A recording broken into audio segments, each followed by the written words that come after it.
Après plusieurs jours de combats violents contre l'armée congolaise, le M23 contrôle une grande partie de Goma.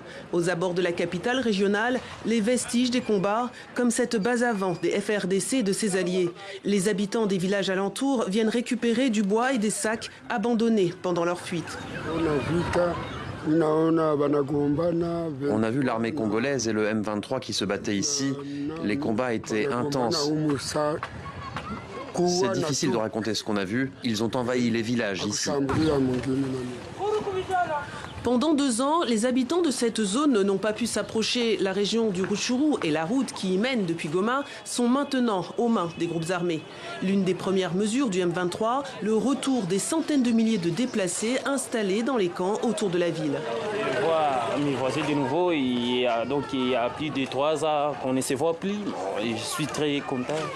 Manzi, électricien de 21 ans, a passé 3 ans dans un camp avant de finalement revenir à Kibumba, petite ville au nord de Goma, il y a 2 jours.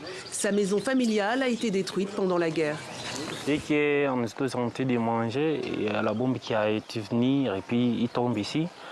Voilà que la maison a été déjà détruite et puis nous aussi on avait pris la fuite et on est vers ici en bas à Rugari. J'ai resté chez les voisins. Une fois s'ils ont trouvé quelque chose à mettre sous le drap, on la partage. Comme Manzi et ses proches, des milliers de familles déplacées ont été renvoyées chez elles par le M23 ces derniers jours. Mais selon les autorités de Kibumba, ce retour soudain et massif aurait dû être mieux organisé. Depuis quelques jours et le retour des déplacés, la sécurité est là, c'est sûr. On n'a pas de problème. Mais tout le monde revient les mains vides, sans rien pour se nourrir et sans abri. Après 3 ans de guerre et 2 semaines de combat autour de Goma, certains déplacés sont encore réticents à rentrer.